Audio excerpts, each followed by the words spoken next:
Hello friends and welcome to the Hindu analysis for 12th of December 2023। तो शुरू करते हैं आज की एनालिसिस। सबसे पहले फ्रंट पेज पे देखते हैं आज जो सबसे इम्पोर्टेंट खबर है जिसका सभी को इंतजार था, वो था supreme court upholds repeal of J&K special status. तो जो को हाईएस्ट कोर्ट है हमारे कंट्री का, उसने अपहेल्ड कर दिया है जो स्पेशल स्टेटस जो रद्द किया गया था, आर्टिकल 371 को एब्रोगेट किया गया था उसको। तो कोर्ट ने कहा है president validly exercise power in removing special privileges under article 370।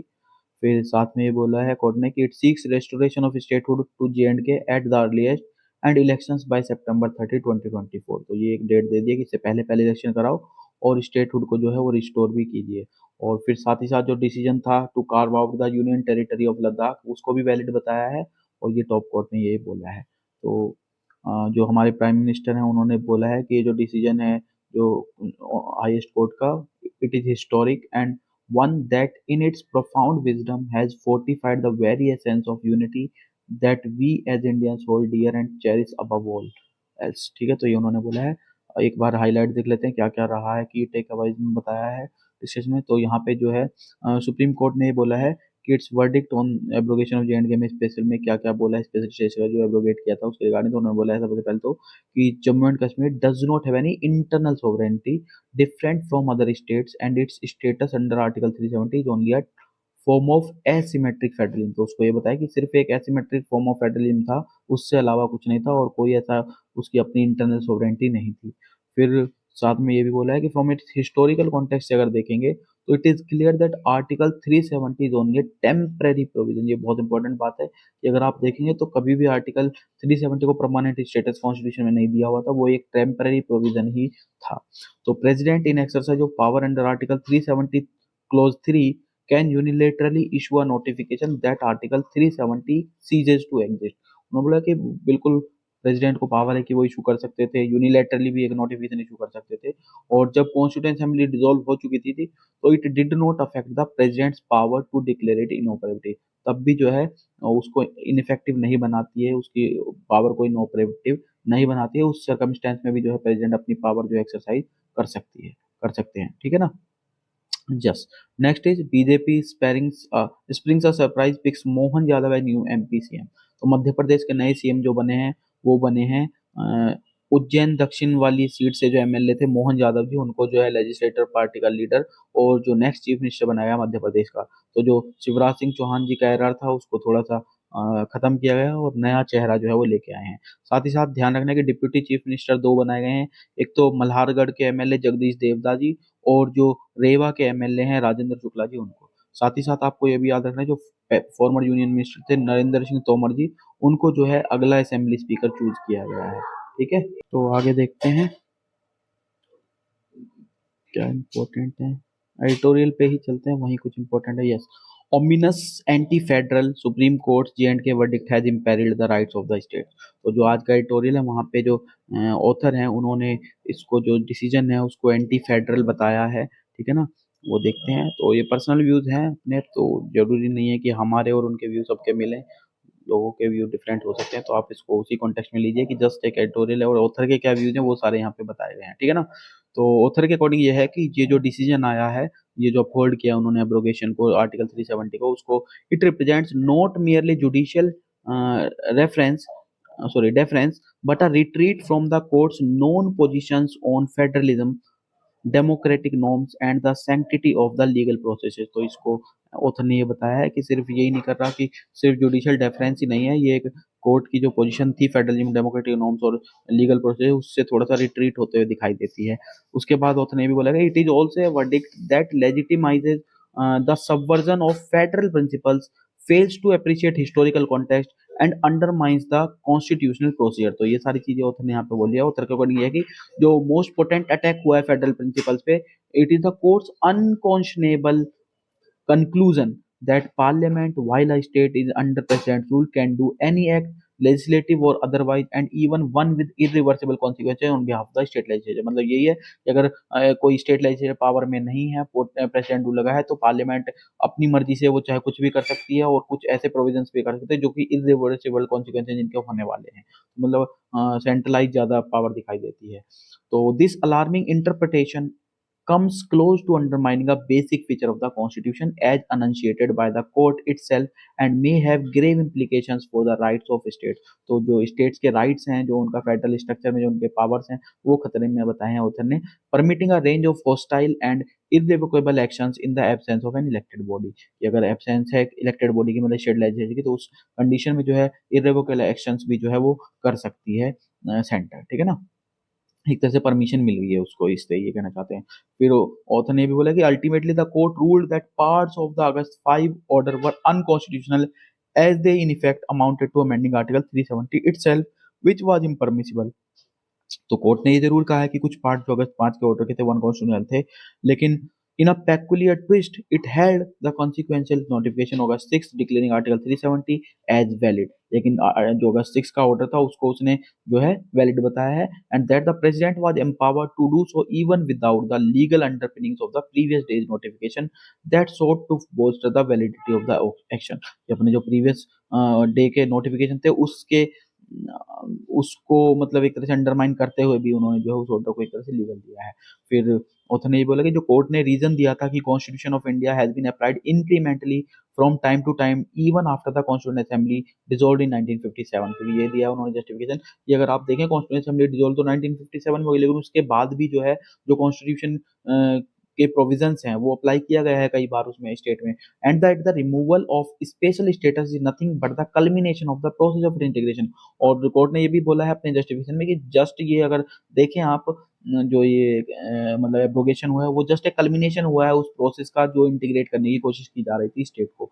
Even if this line of argument is seen as unobjectionable. तो ऑथर ने यहाँ पे बोला कि अगर आप इस चीज को भी अनऑब्जेक्शनेबल देखें, तो जो आइडिया है that in the absence of constituent assembly and view of the subordination of J&K to the sovereignty of India, there is no fetter on the government's intention to hollow out its residual autonomy is opposed to all canons of federalism and democracy। मतलब ये सारी चीजें कहीं ना कहीं जितनी भी आप फेडरलिज्म की या डेमोक्रेसी की बात करेंगे उन सब के ये कहीं ना कहीं उनको अपोज करते हुए दिखाई देती हैं, कि उसके बावजूद भी आप जो है मतलब सबॉर्डिनेट नहीं कर सकते थे आप उसके J&K की जो सोवरेन मतलब J&K की जो कॉन्स्टिट्यूएंट असेंबली थी उसको। ठीक है ना, कि कॉन्स्टिट्यूएंट असेंबली नहीं थी, लेकिन जो J&K का सबॉर्डिनेशन किया गया है before the sovereignty of India, तो एक तरह से स्टेट की जो खुद की रेजिडुअल ऑटोनॉमी है या जो फेडरलिज्म की उसकी पावर है, डेमोक्रेसी की पावर है, उनको कहीं ना कहीं अंडरमाइन किया गया है, ये ऐसा ऑथर ने बोला है।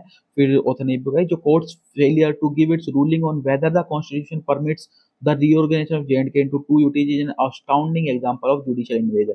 साथ में ये भी बोला कि जो उन्होंने, क्योंकि अभी आपको बताया था कि यूटी जो काम किया गया था लद्दाख उसको वैलिड बताया है, तो उसमें भी उसने बोला कि कहीं ना कहीं ये जुडिशियल इवेजन को दर्शाता है, उधर ये कह रहे हैं। And he said it is shocking that the court chose not to adjudicate a question that arose directly from the use of Article 3 of the Constitution for the first time to downgrade a state। मतलब आप statehood को आपने एक statehood से union territory का status दिया, तो आपने कहीं ना कहीं डाउनग्रेड किया है स्टेट को। तो ऐसा आर्टिकल 3 में जो है आर्टिकल 3 का यूज इस तरीके से किया जाना, क्या ये अप्लाई मतलब परमिसिबल था या नहीं था, उस पर एक तरह से उसने यहाँ पे क्वेश्चन पूछा है।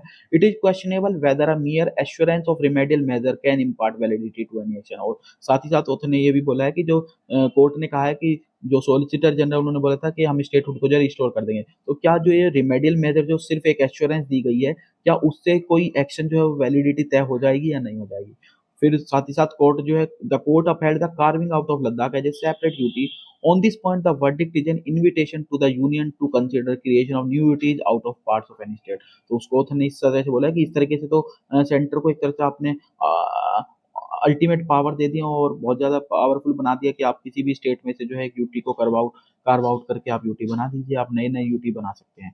कोर्ट की जो पोजीशन थी that there is no limit on the present power और parliament's competence to act on behalf of the state government and its legislature equally fraught with danger. और ये भी जो डिसीजन दिया गया है कि जो प्रेसिडेंट की पावर है या पार्लियामेंट की जो कॉम्पिटेंस है कि वो किसी भी स्टेट के बिहाफ पे, स्टेट गवर्नमेंट के बिहाफ पे जो लेजिस्लेट कर सकती है, लॉ बना सकती है, वो भी उसको बोला कि ये भी डेंजर के साइन है कि मतलब आगे इसका मिसयूज भी हो सकता है इसी चीज को साइड करते हुए। और रेफरेंस दी है उसने कि जो नॉन लेजिस्लेटिव पावर्स हैं स्टेट असेंबलीज की, these poses a significant threat to the powers devolve to the state. की स्टेट को जो पावर दी हुई है वो, अगर आप नॉन लेजिस्लेटिव पावर जो स्टेट असेंबलीज की हैं उनको एक तरह से सिग्निफिकेंट थ्रेट जो है दिखाई देता है जो स्टेट्स को पावर मिली है उनके कॉन्टेक्स्ट में अगर देखें तो, ठीक है ना। फिर ऑथर ने ये भी फाइनली ये बोला कि जो व्यू है that some of these may be restored by subsequently elected government और house is of little consolation. क्योंकि मतलब यही बात है कि स्टोर कर देंगे स्टेट और ये सब चीजें, या फिर जो इलेक्टेड गवर्नमेंट आएगी वो सब्सिक्वेंटली बना दी जाएगी वहां पे, लेकिन ये जो कंसोलेशन की तरह ही है एक तरह से, ये कंसोलेशन है क्योंकि if actions taken under the cover of president rule cause great damage to the state interest. क्योंकि जो जो कवर लिया गया है प्रेसिडेंट रूल का इस चीज को, इस एक्शन को करने के लिए, उसने स्टेट के इंटरेस्ट को जाहिर सी बात है एक डैमेज पहुंचाया है, ऐसा उन्होंने बोला है। और ये जो वर्डिक्ट है दैट वीकन्स इंस्टीट्यूशनल लिमिटेशन, जाहिर सी बात है स्टेट का जो इंस्टीट्यूशन है, फेडरल इंस्टीट्यूशन है, उसको वीकन किया है on power, and while rightly upholding Indian sovereignty over J&K, it undermines federalism, democratic processes to a frightening degree। और democratic process और फेडरलिज्म को कहीं ना कहीं अंडरमाइन किया है, ऐसा ऑथर ने अपना यहाँ पे व्यू दिया है, ठीक है ना। आगे देखते हैं decrypting today's psephology and anti incumbency. तो जो ज्यादा इतना खास है नहीं, पॉलिटिकली आर्टिकल मानिए। बेसिकली इसमें एंटी इनकम्बेंसी और प्रो इनकम्बेंसी की बात की गई है कि 30 साल से राजस्थान में वही है कि एक सब बार कोई गवर्नमेंट आती है, कोई आती है, तो इसको या तो अगर जैसे इस बार रिजल्ट जो रहा तो उससे एंटी इनकम्बेंसी बोल दिया, लेकिन अगर गवर्नमेंट वही रिटेन करती तो उसको जो है प्रो इनकम्बेंसी बोल देते। तो यहाँ पे उतने ये बोला है कि जो दो तीन तीन बातें इसमें इंपॉर्टेंट हैं पूरे आर्टिकल में, उनको हम देख लेते हैं एक बार। तो सबसे पहले तो उन्होंने बोला the language of anti incumbency is a technocratic one. जो लैंग्वेज है इनकम एंटी इनकम्बेंसी वो टेक्नोक्रेटिक है। That works as a new liberal assemblies, it flattens out complex processes to feed the electronic media and digital images. सिर्फ इसी का काम करती है कि जो कॉम्प्लेक्स प्रोसेस हैं उनको ये फ्लैटन कर देती है, और जो इलेक्ट्रॉनिक मीडिया और डिजिटल इमेजेस है उनको फीड करने का सिर्फ काम करती है एंटी इनकम्बेंसी, ठीक है ना। और फिर साथ ही साथ ये बोला कि पहले जो होता था वो ये होता था कि हम आर्ग्यू करते थे कि इलेक्टोरेट जो है वो सफर कर रहा है from short term memory that allows political party to get away with murder. लेकिन अब क्या हुआ है, now it is about last minute campaigning. अब जो है सब कुछ लास्ट मिनट की कैंपेनिंग पे डिपेंड हो गया है। This again makes organisation money and a high decibel campaign a part and parcel of great strategy and electoral engineering. या आजकल अगर आप कैंपेनिंग देखें, इलेक्टोरल जो कैंपेन है उसमें देखें, तो सिर्फ लास्ट मिनट जो कैंपेनिंग है उसका इफेक्ट या उसका इम्पैक्ट ज्यादा देखने को मिल रहा है, ठीक है ना, जो आउटकम्स आ रहे हैं। फाइनली ऑथर ने बोला है कि इलेक्टोरल जो मोबिलाइजेशन है it has normalised elections into becoming a spectacle. Just एक स्पेक्टिकल की तरह जो है वो इलेक्टोरल मोबिलाइजेशन हो गया है। The spectre of drama is a part of electoral communication. और जो इलेक्टोरल जो ड्रामा किया जाता है वो एक इलेक्टोरल कम्युनिकेशन का पार्ट बन गया है। But the impact on social ethics and the fabric of collective trust become sideline. और कहीं ना कहीं जो सोशल एथिक्स का और जो कलेक्टिव ट्रस्ट का जो फैब्रिक है या जो एनवायरनमेंट है उसको कहीं ना कहीं साइडलाइन कर दिया गया है इस स्पेक्टर ऑफ ड्रामा के चलते हुए, ठीक है ना। फिर deliberation is being gradually displaced by conspiracy and social issues get converted into discourse on secularization। तो प्रेजेंट सिनेरियो में पास से कैसे फर्क आया है कि डेलिब्रेशन जो है वो ग्रेजुअली किसने डिस्प्लेस कर दी है, कॉन्स्पिरेसी के द्वारा डिस्प्लेस हो गई हैं, और जो सोशल इशूज हैं उनको कन्वर्ट कर दिया है सिक्योरिटाइजेशन के डिस्कोर्स में, ठीक है ना। सिक्योरिटाइजेशन का आप वो दे दीजिए बस एक वो डिस्कोर्स, और उसके थ्रू आप जो है लास्ट मोमेंट पे कैंपेन कर दीजिए। फिर जो लास्ट मिनट का प्रेशर है, like the last over in a cricket match brings tension and drama and is like the climax of a crime thriller. और जो लास्ट मोमेंट का मतलब वही लास्ट मिनट कैंपेन है वो वही एक तरह से डिसाइडिंग फेज जो है वो बन जाता है इलेक्शंस का भी, ठीक है ना। फिर उसने बोला कि जो सीफोलॉजी है और इलेक्टोरल एनालिसिस है they are already a willing part of this shift. और इसमें सिर्फ इसमें इंपॉर्टेंट रोल इनका भी है, जो इलेक्टोरल एनालिसिस करते हैं, सेफोलॉजी है वो उसका भी एक इंपॉर्टेंट है, और वो इसका एक इस शिफ्ट का एक तरह से इंटीग्रल पार्ट बन चुके हैं। Why so many exit polls go so dramatically wrong is never a point of discussion. तो हमारी जो पॉइंट ऑफ डिस्कशंस हो गए हैं वो बदल गए हैं। अब हम ये नहीं पूछते कि इतने सारे एग्जिट पोल्स गलत क्यों जा रहे हैं। Each time there are elections, we are back to this language of anti-incumbency and averages, where critical debate and reflection are swept under the carpet। ऐसी बात है, हर बार सिर्फ यही क्वेश्चन अब रह जाते हैं कि एंटी इनकम्बेंसी या प्रो इनकम्बेंसी या एवरेज की बात करते हैं कि एवरेज नंबर्स कहाँ जा रहे हैं, और जो एक्चुअल क्वेश्चन है वो सारे कहीं ना कहीं अनएड्रेस रह जाते हैं। डिसअपेरेंस ऑफ इशूज वही है कि जो ओवर द पीरियड अगर हम देखें तो there has been a near complete invisibilisation of a lot of issues. बहुत सारे जो इंपॉर्टेंट इशूज है उनका इनविजिबलाइजेशन हो रहा है, उनकी तरफ कोई नहीं ध्यान देता है। That are consider part of public discourse in India, चाहे वो बीपीएल की बात हो, बिलो पॉवर्टी लाइन की बात हो, चाहे वो पॉपुलेशन पॉवर्टी लाइन, चाहे वो कोविड-19 पैंडेमिक के दौरान लॉकडाउन में जो है कितने लोग माइग्रेंट्स हुए, उनका क्या इफेक्ट हो उसकी बात हो, वहां पे सिर्फ नंबर गेम्स दिखाया जाता है और जो मेन इश्यूज हैं वो कहीं ना कहीं इनविजिबल ही रह जाते हैं। ठीक है ना।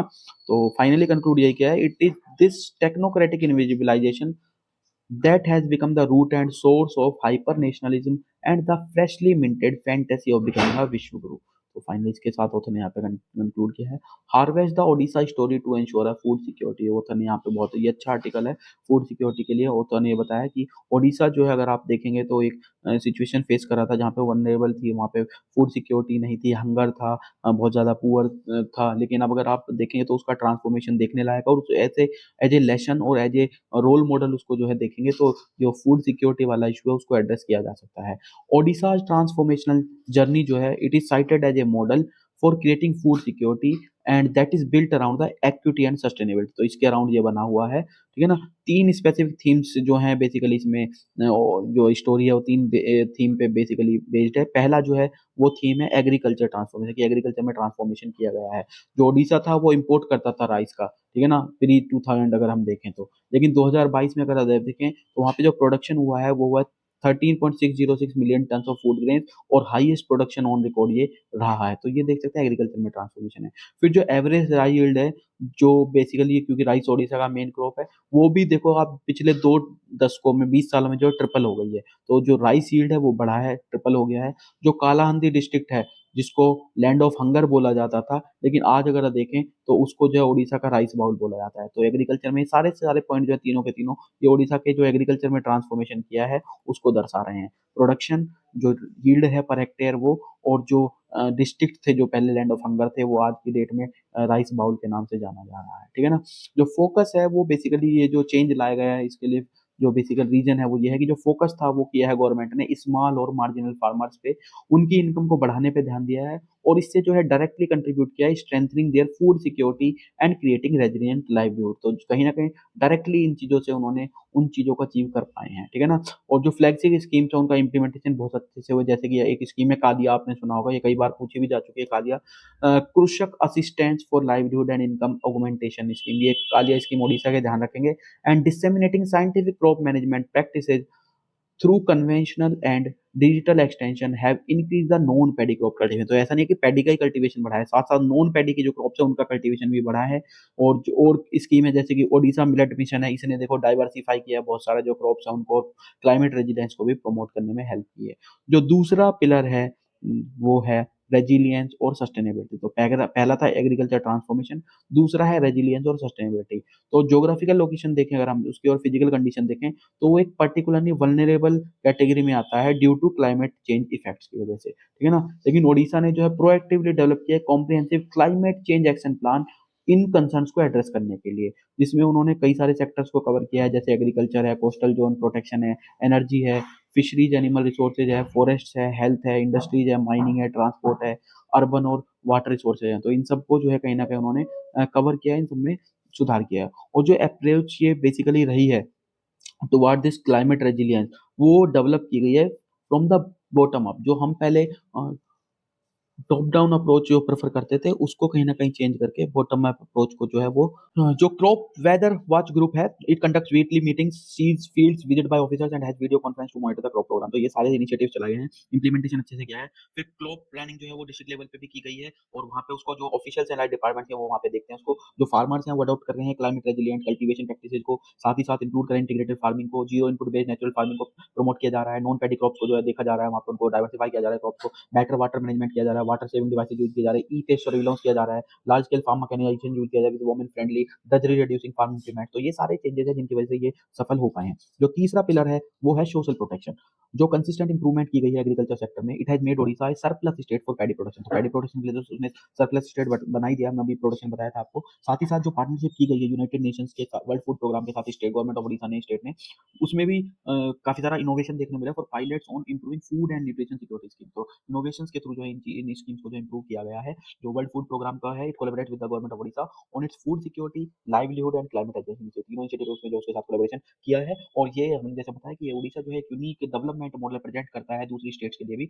In the context of challenges of global climate change. Climate change के चलते हुए, चैलेंजेस के चलते हुए भी एक आप अच्छे से जो है हंगर को और जो फूड सिक्योरिटी उसको एड्रेस कर सकते हैं। ठीक है। Next is decoding Putin's dramatic visit to the Gulf. तो जो रशिया के प्रेसिडेंट है मिस्टर व्लादिमीर पुतिन, उन्होंने जो है विजिट किया है गल्फ रीजन को। तो उसी के लिए जो पुतिन की रिसेंट इंटरेक्शन है ये गल्फ लीडर्स के साथ, it have brought Russia into the mainstream of West Asian affairs and affirmed that the Sino Russian alliance will challenge US hegemony. तो जो एजेंडा है उसमें बेसिकली ये तो है ही है कि जो मोस्ट ऑब्वियस रिस्पॉन्स तो ये है कि वो सिग्नल करें कि रशिया जो है वो आइसोलेटेड नहीं है। लेकिन इसके अलावा तीन और भी चीज है जो मतलब एम्बिशियस एजेंडा जो उनका रहने वाला है इससे अलग। वो ये है, पहला तो ये है कि on the basis of Russia's close ties with Iran, he would have told the UAE and the kingdom that Gaza war will not spread across the region, की रीजन से अप्रोच नहीं फैलेगी। साथ में उन्होंने ये भी एश्योरेंस कन्वे किया है कि जो ईरान है इट विल रिस्ट्रेन हिजबुल्लाह, और जो हाउतीज हैं यमन में वो भी रिस्ट्रेन करेंगे in the interest of regional stability. Stability वहां पे लाने के लिए दोनों को रिस्ट्रेन करने में जो है वो हेल्प की जाएगी। सेकंड जो है वो ये है कि mister Putin would have showed a deeper strategic and political alignment between the gulf cooperation council states and Iran, जिससे उन्होंने एक रशिया और चाइना को जो है गारंटर्स ऑफ रीजनल पीस जो है वो प्रेजेंट किया है। तीसरी जो चीज है वो ये है कि mister Putin would have showed the support of his Gulf interlocutors to consolidation of this regional element, so that जो पोस्ट गाजा वार सिनेरियो रहने वाला है, they would act unitedly with the Russia and China in managing regional political and diplomatic challenges while excluding the US from this arrangement. कि इसको US को इस arrangement से हटा के चाइना और रशिया जो है मैनेज करेंगे रीजनल पॉलिटिक्स को, डिप्लोमेटिक चैलेंजेस को। और लास्ट जो है वो ये है कि मिस्टर पुतिन जो है वो ये भी एश्योर करना चाहते हैं अपने गल्फ इंटरलोक्यूटर्स को कि वहां पे जो there would be a continuity in the Russia's regional approach by giving them advance notice that he will be seeking re-election in March 2024 and lead Russia at the least till the end of this decade. जब भी वो till the end of this decade तक जो है वो Russian जो polity है उसमें रहने वाले हैं, और रीजन में भी वो उनकी जो कंटिन्यूटी है वो वहाँ पे अप्रोच जो रहेगी वो वहाँ पे रहने वाली है। ठीक है ना। तो नेक्स्ट इज डाटा पॉइंट में आ जाए surge in illegal Indian migrants crossing into the US from Canada. तो जो यूएस ऑफिशियल्स हैं वो encountered close to 1 lakh illegal Indian migrant just this year. इस साल अगर देखें तो close to 1 lakh illegal Indian migrant जो है वो यूएस जो के जो कस्टम और बॉर्डर प्रोटेक्शन के ऑफिशियल्स हैं उन्होंने जो उनको एक तरह से एनकाउंटर किया है। एनकाउंटर मतलब पकड़ा है। ठीक है।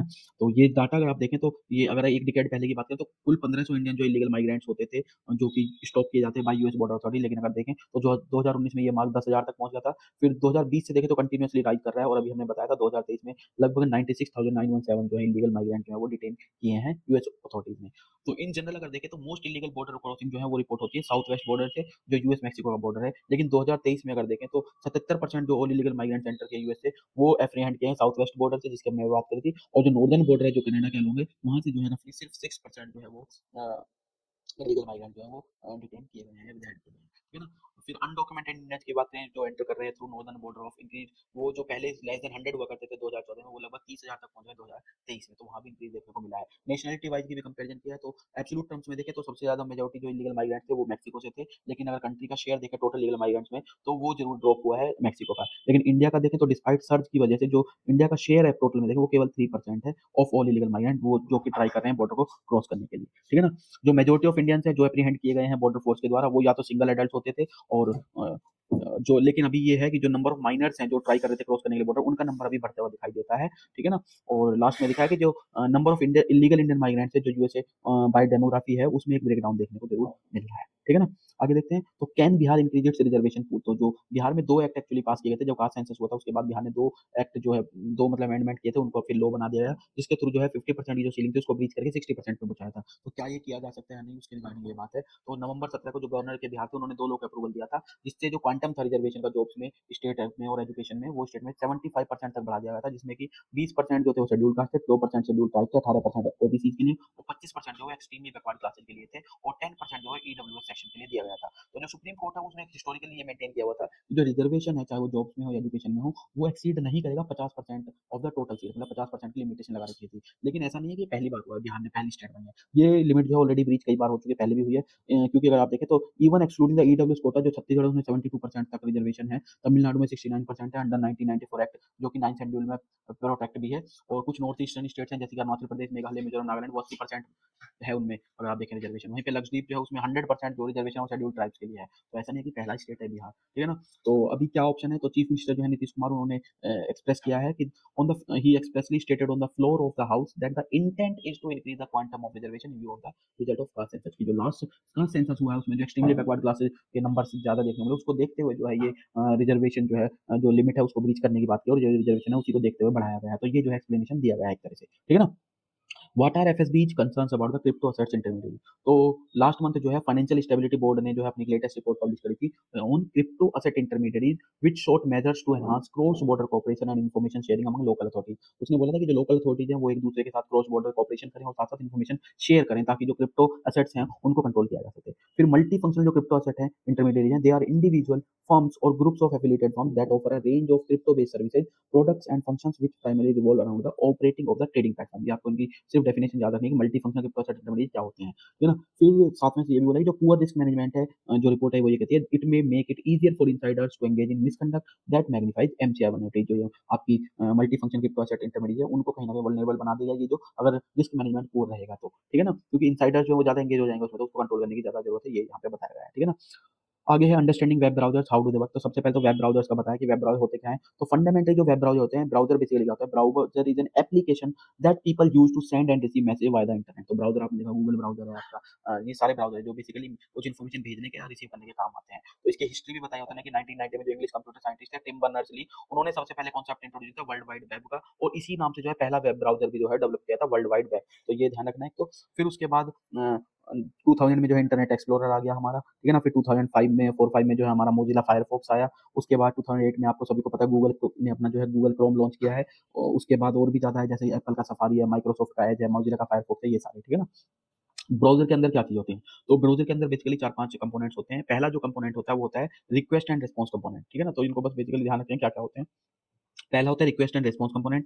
फिर जो दूसरा इंपॉर्टेंट कंपोनेंट है वो है डीकंस्ट्रक्टिंग द रिस्पॉन्स, मतलब आपने जो रिस्पॉन्स किया उसको डीकंस्ट्रक्ट करने के लिए जो है कंपोनेंट है वो सेकंड है इसमें। जो थर्ड है उसके बाद वो है रेंडरिंग, मतलब जो आपने डीकंस्ट्रक्ट किया उसको फिर रेंडर करना है, जैसे कि HTML CSS JavaScript in hand है। तो ये जो है ये सारे के सारे रेंडरिंग के प्रोसेस को करने के लिए यूज किए जाते हैं। ये तीसरा कंपोनेंट है। फिर चौथा कंपोनेंट है वो है डाटा को मैनेज करना, तो मैनेजिंग डाटा वो चौथा कंपोनेंट है। और फाइनली जो कंपोनेंट है वो है सिक्योरिटी, कि आपने डाटा को मैनेज कर लिया लेकिन उस ब्राउजर की सिक्योरिटी है, उस डाटा की सिक्योरिटी है, वो एक जो है वो लास्ट कंपोनेंट है इसका। तो इन सम अगर फाइनली देखें तो वेब ब्राउजर जो है these are the unsung heroes of our digital endeavour. बिल्कुल, जो हमारी डिजिटल वर्ल्ड की हम आज बात कर रहे हैं, डिजिटलाइजेशन की बात कर रहे हैं, उसमें सबसे ज्यादा जो इंपॉर्टेंट रोल है वो ब्राउजर्स का ही है, और ये अनसंग हीरोज हैं क्योंकि हम व्हाट्सएप और फेसबुक सब जानते हैं लेकिन जो ब्राउजर्स हैं उनका मेन रोल है। तो which translate code into the dynamic web pages that form the backbone of our online experience. जितने भी हमारे ऑनलाइन एक्सपीरियंस है उनकी बैकबोन क्या है, ये सब वेब ब्राउजर ही तो उनकी बैकबोन है, तो इसलिए इनको अनसंग हीरोज बोला गया है और backbone of our online experience को इनको बोला गया है, ठीक है ना। तो यही यहाँ पे आज इंपॉर्टेंट है। यस, एक और देखते हैं आज जो 370 वाला आर्टिकल जो बोले थे उसके रिगार्डिंग और क्या क्या इंपॉर्टेंट है। तो जो चीफ जस्टिस है उन्होंने ये भी बोला है लीड अपॉन इनमें कि the onus is on the person challenging the actions of the president during the emergency to prima facie establish their mala fide और extraneous exercise of the power. हाँ जी, ठीक है, कि प्राइमा फेसी अगर कोई किसी इमरजेंसी में अगर जो प्रेसिडेंट कोई एक्शन लेता है तो ये एस्टेब्लिश करना कि जो इंटेंशन थी वो मेलाफाइड थी या एक्सटर्नल एक्सरसाइज थी पावर की, वो है इंडिविजुअल के ऊपर जो उसको चैलेंज करता है। लेकिन अगर बेंच ने ये भी बोला है कि अगर प्राइमा फेसी ये केस बन जाता है कि जो ऑन कि प्राइमा फेसी मतलब एस्टेब्लिश हो जाता है तो जो ऑनस है वो शिफ्ट हो जाएगा किस पे, उस पर्सन से जो कंप्लेंट कर रहा है उससे, फिर सेंटर पे शिफ्ट हो जाएगा और उसको जस्टिफाई करना पड़ेगा कि जो एक्सरसाइज पावर की थी it has a reasonable nexus with the object of the proclamation of the present rule under article 356। मतलब किस तरीके से नेक्सस जो शिफ्ट होगा, ओनस जो शिफ्ट होगा, उसकी यहाँ पे बात की गई है, ठीक है ना। फिर साथ ही साथ और भी चीजें आई हैं। Giving article 370 permanent status will undo efforts to full integrate J and K with the union. तो कोर्ट ने ये भी बोला है कि अगर आर्टिकल 370 को परमानेंट स्टेटस दे देते, जो जो एफर्ट्स अब तक किए जा रहे थे कि इंटीग्रेट किया जाए जम्मू एंड कश्मीर को, वो सारे के सारे नलीफाई हो जाते, वो कहीं ना कहीं खत्म ही हो जाते। तो interpretation that article 370 attained a permanent character after the dissolution of J&K Constituent Assembly in 1957 would have undone over 70 years of collaborative work to integrate the state with the Union of India। जो 70 साल का काम था integrate करने का वो कहीं ना कहीं नलीफाई हो जाता, खत्म हो जाता।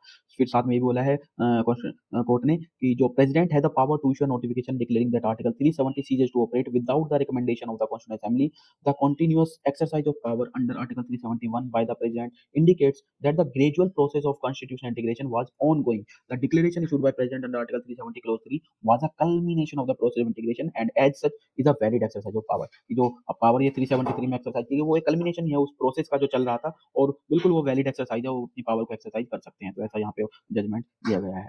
ठीक है, आगे देखते हैं। बिजनेस में जो हो रहा है, रिटेल इन्फ्लेशन जो है स्टेबल बताया है फाइनेंस मिनिस्टर ने। इंडिया की जो रिटेल इन्फ्लेशन है डिक्लाइन हुई है, एवरेज 7.1 थी अप्रैल अक्टूबर वाले पीरियड में 2022 के, वो अब 5.4% आई करस्पॉन्डिंग पीरियड ऑफ 2023 में। ठीक है ना, तो ये फाइनेंस मिनिस्टर ने बताया और ये उन्होंने एट्रीब्यूट किया weakening price rise largely to steady drop in core inflation. जो कोर इन्फ्लेशन में जो स्टडी ड्रॉप देखने को मिला उसकी वजह से जो है ये वीकनिंग बताई है उन्होंने। ईजिंग इन्फ्लेशन जरूर है कि ईज हो गई है, फाइनेंस मिनिस्टर सेट किया है एक्सेप्टेबल लिमिट्स के अंदर, अंडर जो 2 to 6% वाली लिमिट है उसके अंडर ये आ चुकी है। फिर उन्होंने ये बोला कि रिटेल इन्फ्लेशन जो है स्टेबल है और विद इन आरबीआई की नोटिफाइड जो 2.2 to 6% की लिमिट उसमें है। कोर इन्फ्लेशन डिक्लाइन हुई है फ्रॉम 5.1% अप्रैल 2023 टू 4.3% अक्टूबर 2023। लेकिन ये टेम्पररी इंक्रीजेज जो हुए थे इन्फ्लेशन में, they reined in by supply side and demand stabilisation measures, share chart से भी उन्होंने साथ साथ ये भी बताया। तो this is it regarding today discussion. Hope आपको ये डिस्कशन अच्छा लगा हो, कमेंट सेक्शन में इंप्रूवमेंट बता सकते हैं और शेयर कीजिए ताकि ज्यादा लोग तक ये आउटरीच पहुंच सके। ठीक है ना, थैंक यू।